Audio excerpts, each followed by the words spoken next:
ओम शांति।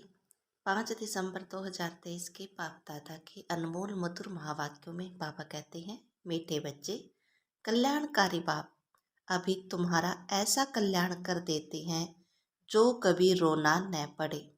रोना अकल्याण व दे अभिमान की निशानी है। प्रश्न दिया बाबा ने, किस अटल भावी को जानते हुए तुम्हें सदा निश्चिंत रहना है। उत्तर में कहा, तुम जानते हो कि इस पुरानी दुनिया का विनाश अवश्य होना है। भले पीस के लिए प्रयास करते रहते हैं, लेकिन नर चाहत कुछ और। कितना भी कोशिश करे यह भावी टल नहीं सकती। नेचुरल क्लैमिटीज आदि भी होनी है। तुम्हें नशा है कि हमने ईश्वरीय गोद ली है। जो साक्षात्कार किए हैं वह सब प्रैक्टिकल में होना ही है। इसीलिए तुम सदा निश्चिंत रहते हो। ओम शांति। विश्व में मनुष्य की बुद्धि में भक्ति मार्ग का ही गायन है, क्योंकि अभी भक्ति मार्ग चल रहा है। यहाँ फिर भक्ति का गायन नहीं है। यहाँ तो बाप का गायन है। बाप की महिमा करनी होती है। जिस बाप से इतना ऊंच वर्षा मिलता है, भक्ति में सुख नहीं है। भक्ति में रहते हुए भी याद तो स्वर्ग को करते हैं ना। मनुष्य मरते हैं तो कहते हैं स्वर्गवासी हुआ, तो खुश होना चाहिए ना। जबकि स्वर्ग में जन्म लेते तो फिर रोने की तो दरकार नहीं। वास्तव में यह सच्ची बात तो है नहीं कि स्वर्गवासी हुआ, इसीलिए रोते रहते हैं। अब इन रोने वालों का कल्याण कैसे हो। रोना दुख की निशानी है। मनुष्य रोते तो है ना। बच्चे जन्मते हैं तो भी रोते हैं, क्योंकि दुख होता है। दुख नहीं होगा तो जरूर हर्षित रहेंगे। रोना तब आता है जब कोई न कोई अकल्याण होता है। सतयुग में कभी अकल्याण नहीं होता, इसलिए वहां कभी रोते नहीं है। अकल्याण की बात ही नहीं होती। यहाँ कभी कमाई में घाटा पड़ता है या कभी अन्न नहीं मिलता है तो दुख हुई होते हैं। दुख में रोते हैं। भगवान को याद करते हैं कि आकर सभी का कल्याण करो। अगर सर्वव्यापी है तो किसको कहते हैं कल्याण करो। परमपिता परमात्मा को सर्वव्यापी मानना बड़े से बड़ी भूल है। बाप है सबका कल्याणकारी। वह एक ही कल्याणकारी है तो जरूर सबका कल्याण करेंगे। तुम बच्चे जानते हो, परम पिता परमात्मा हमेशा कल्याण ही करते हैं। अब वह परम पिता परमात्मा कब आए जो विश्व का कल्याण करे। विश्व का कल्याण करने वाले और तो कोई है नहीं। बाप को फिर सर्वव्यापी कह देते हैं। कितनी भारी भूल है। अभी बाप अपना परिचय देकर कहते हैं मन मना भव, इसमें ही कल्याण है। सतयुग त्रेता में कोई भी हालत में अकल्याण होता नहीं। त्रेता में भी जबकि राम राज्य है तो वहाँ शेर बकरी इकट्ठे जल पीते हैं। हम राम सीता के राज्य की इतनी स्तुति नहीं करेंगे, क्योंकि दो कलाई कम हो जाने से कुछ न कुछ सुख कम मिलता है। हम तो पसंद करते हैं स्वर्ग जो बाप स्थापन करते हैं। उसमें पूरा वर्षा तो बहुत अच्छा है। ऊंच ते ऊंच बाप से वर्षा लेने हम कल्याण करें। हर एक को अपना कल्याण करना है श्रीमत पर। बाप ने समझाया है, एक है आसुरी संप्रदाय और दूसरी है देवी संप्रदाय। अभी एक तरफ रावण राज्य और दूसरी तरफ देवी संप्रदाय स्थापन कर रहा हूँ। ऐसे नहीं कि अभी देवी संप्रदाय है, आसुरी संप्रदाय को मैं देवी संप्रदाय बना रहा हूँ। कहेंगे देवी संप्रदाय तो सतयुग में होता है। बाप कहते हैं इस आसुरी संप्रदाय को देवी संप्रदाय भविष्य के लिए बनाता हूँ। अभी है ब्राह्मण संप्रदाय, देवी संप्रदाय बन रहा है। गुरु नानक ने भी कहा है मनुष्य से देवता। परंतु कौन सा मनुष्य जिनको देवताएं बनाएंगे, वह ड्रामा के आदि मध्य अंत को तो जानते नहीं। सृष्टि के आदि में जो लक्ष्मी नारायण श्रेष्ठाचारी हैं, वह भी आदि मध्य अंत को नहीं जानते, त्रिकालदर्शी नहीं है। आगे जन्म में त्रिकालदर्शी थे, सुदर्शन चक्र था, तब यह राज्य पद पाया। उन्होंने फिर सुदर्शन चक्र दे दिया है विष्णु को। तो यह भी समझाना है कि सुदर्शन चक्र धारी ब्राह्मण है तो मनुष्य आश्चर्य खाएंगे। वह तो श्री कृष्ण को भी कह देते हैं, विष्णु को भी कह देते हैं। यह तो जानते नहीं कि विष्णु के दो रूप लक्ष्मी नारायण हैं। हम भी नहीं जानते थे। मनुष्य तो हर बात में कह देते हैं भावी है। जो होने वाला है उसको कोई टाल नहीं सकते। यह तो ड्रामा है। तो पहले पहले बाप का परिचय दे, यह ड्रामे का राज समझाए।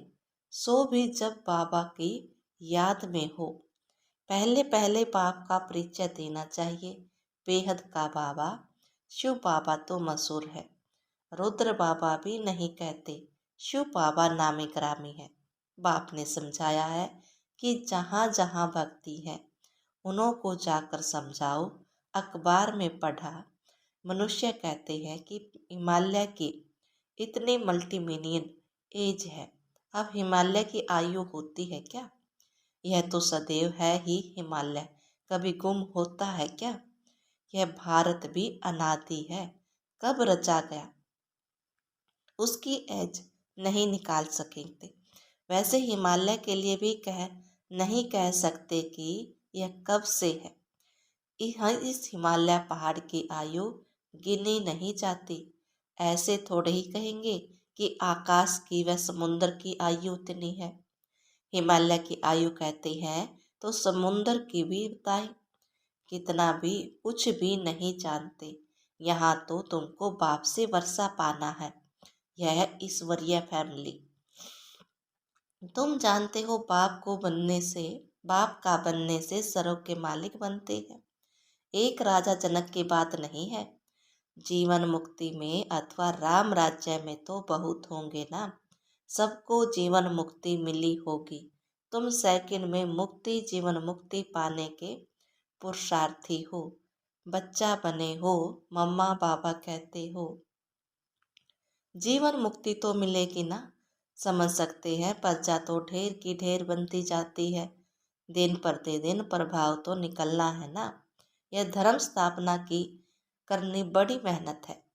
वह तो ऊपर से आकर स्थापना करते हैं, उनके पिछाड़ी ऊपर से आते जाते हैं। यहाँ तो एक एक को राज्य भाग्य पाने का लायक बनाना पड़ता है। लायक बनाना बाप का काम है, जो मुक्ति जीवन मुक्ति के लायक थे। सबको माया ने नालायक बना दिया था। 5 तत्व भी नालायक बने हैं, फिर लायक बनाने वाला बाप है। तुम्हारा अभी सेकंड सेकंड जो पुरुषार्थ चलता है, समझते हैं कल पहले भी फलाने ने ऐसा ही पुरुषार्थ किया था। कोई आश्चर्यवंती भागंती हो जाते हैं, फारगती दे देते हैं, प्रैक्टिकल देखते रहते हैं। यह भी समझते विनाश सामने खड़ा है। ड्रामा अनुसार सबको एक्ट में आना है। नर चाहत कुछ और, वह चाहते हैं पेश हो, परंतु भावी को तुम बच्चे जानते हो। तुमने साक्षात्कार किया है। वह भले कितना भी माथा मारे कि विनाश न हो, परंतु वह भावी टल नहीं सकती। अर्थ कभी नेचुरल कैलेमिटीज होंगी, वह क्या कर सकती है। कहेंगे यह तो गॉड का काम है। तुम्हारे में भी बहुत थोड़े हैं जिनको इतना नशा चढ़ता है और याद में रहते हैं। सब तो परिपूर्ण नहीं बने हैं। तुम जानते हो यह भावी टलने की नहीं है। अन्न नहीं है, मनुष्य के रहने के लिए जगह नहीं है। 3 पैर पृथ्वी के नहीं मिलते। तुम्हारा यह ईश्वरीय परिवार, माता पिता और बच्चे। बाप कहती है मैं बच्चों के आगे ही प्रत्यक्ष होता हूँ, बच्चों को सिखाता हूँ। बच्चे भी कहते हैं हम बाप की मत पर चलते हैं। बाप भी कहते हैं मैं बच्चों के ही सम्मुख आकर मत देता हूँ। बच्चे ही समझेंगे, नहीं समझते हैं तो छोड़ो, लड़ने की कोई बात नहीं। हम परिचय देते हैं बाप का। बाप कहते हैं, मुझे याद करो तो विक्रम विनाश होंगे, और सौदर्शन चक्र को याद करो तो चक्रवर्ती राजा बनेंगे। मन मना भव मध्यजी भव का अर्थ भी यह है। बाप का परिचय तो, जिससे क्रिएटर और क्रिएशन का राज तो समझ जाए। मुख्य यह एक ही बात है, गीता में मुख्य एक ही भूल है। बाप कहते हैं, मुझे कल्याणकारी को ही आकर कल्याण करना है, बाकी शास्त्रों से कल्याण हो नहीं सकता। पहले तो सिद्ध करना है भगवान एक है, उनको तुम याद करते हो परंतु जानते नहीं हो। बाप को याद करना है तो परिचय भी चाहिए ना। वह कहाँ रहते हैं, आते वह नहीं। बाप वर्षा तो जरूर यहाँ के लिए देंगे, वह वहाँ के लिए देंगे। बाप तो सम्मुख चाहिए। शिवरात्रि भी मनाते हो, शिव तो सुप्रीम फादर है सब आत्माओं का। वह रचता है, नई नॉलेज देते हैं। सृष्टि चक्र के आदि मध्य अंत को वह जानते हैं। वह है ऊंचे ते ऊंचा टीचर, जो मनुष्य को देवता बनाते हैं, राजयोग सिखलाते हैं। मनुष्य कभी राजयोग सिखला न सके, हमको भी उसने सिखलाया है, तब हम सिखलाते हैं। गीता में भी शुरुआत में और अंत में मन मना भव और मध्य जी भव कहा जाता है। झाड़ और ड्रामा का नॉलेज भी बुद्धि में रहता है, डिटेल में समझाना पड़ता है। रिजल्ट में भी एक बात आती है, बाप और वर्षे को याद करना है। यहाँ तो एक ही बात है, हम विश्व के मालिक बनेंगे। विश्व का कल्याण करना ही विश्व का विश्व का मालिक, विश्व का कल्याणकारी ही विश्व का मालिक बनाते हैं। स्वर्ग का मालिक बनाएंगे, नरक का थोड़े ही मालिक बनाएंगे। दुनिया यह नहीं जानती कि नरक का रचयिता रावण है, स्वर्ग का रचयिता परमपिता शिव परमात्मा है। वह बाप कहते हैं, मौत सामने खड़ा है, सबकी वानप्रस्थ अवस्था है, मैं लेने आया हूँ। मुझे याद करो तो विक्रम विनाश होंगे, आत्मा मैली से शुद्ध हो जाएगी, फिर तुमको स्वर्ग में भेज देंगे। यह निश्चय बुद्धि से जिसको समझाना है, तोते मुआफिक नहीं। निश्चय बुद्धि को फिर रोने को व दे अभिमान में आने की बात नहीं रहती। दे अभिमान बहुत गंदा बना देता है। अब तुम देही अभिमानी बनो, शरीर निर्वाह अर्थ कर्म करो। वह तो कर्म सन्यासी बन जाते हैं, यहाँ तो तुमको गृहस्थ व्यवहार में रहना है, बच्चों को संभालना है। बाप को और चक्र को जानना तो बहुत सहज है। बाप को कितने बच्चे हैं, फिर इनमें कोई सपूत है कोई कपूत है, नाम बदनाम करते हैं, काला मुंह कर देते हैं। बाप कहते हैं, काला मुंह नहीं करो, बच्चे बने हैं और फिर काला मुंह करते हो, कुल कलंकित बनते हो। हम इस काम चिता से तुमको सावरे बने हो। काम चिता पर थोड़े ही जल मरना है, हल्का नशा भी नहीं होना चाहिए। सन्यासी आदि अपने फ्लोर्स को ऐसे थोड़े ही कहेंगे, वह रियलिटी में नहीं है। बाप तो सबको सच्ची बातें बताते हैं। बाप कहते हैं, मुझे याद करो, तुमने गारंटी की है, बाबा आपकी मत पर चल, हम स्वर्गवासी बनेंगे। बाप कहते हैं, बच्चे फिर विषय गटर में गिरने का ख्याल क्यों करते हो। तुम बच्चियां जब ऐसी मुरली चलाओ तो कहेंगे, ऐसा ज्ञान तो हमने कभी सुना नहीं। मंदिर के हेड्स को पकड़ना चाहिए, चित्र ले जाना चाहिए। यह त्रिमूर्ति झाड़ दिलवाला के ही चित्र है। ऊपर में देवी झाड़ खड़ा है, बाकी देवी झाड़ जो पास्ट हो गया है वह दिखाते हैं। ऐसी सर्विस कोई करके दिखाए तब बाबा महिमा करेंगे। इसमें तो कमाल की है। जैसे बाबा रमेश की महिमा करते हैं, प्रदर्शनी विहंग मार्ग की सर्विस का नमूना है। अच्छा निकला है, यहाँ भी प्रदर्शनी करेंगे, चित्र भी बहुत अच्छे हैं। अब देखो दिल्ली में जो रिलीजियस कॉन्फ्रेंस होती है वह भी कहती है वंशज है। उसको तो अर्थ ही नहीं, बाप एक है बाकी है भाई बहन। बाप से वर्षा मिलने की बात है, आपस में मिल सिर खंड कैसे होंगे। यह बातें समझने की है, प्रदर्शनी की वृद्धि के लिए युक्ति रचनी है। जो सर्विस का सबूत नहीं देंगे उनको तो लज्जा आनी चाहिए। अगर 10 नए आए और 8-10 मर गए तो इसमें फायदा क्या हुआ। अच्छा, मीठे मीठे सिकलते बच्चों प्रति माता पिता बाप दादा का याद प्यार और गुड मॉर्निंग। रूहानी बाप की रूहानी बच्चों को नमस्ते। धारणा के लिए मुख्य सार, शरीर निर्वाह अर्थ काम करते देही अभिमानी रहने का अभ्यास करना है। किसी भी परिस्थिति में रोना व देह अभिमान में नहीं आना है। नंबर 2, शरीमत पर अपना और दूसरों का कल्याण करना है। सपूत बाप का नाम बाला करना है।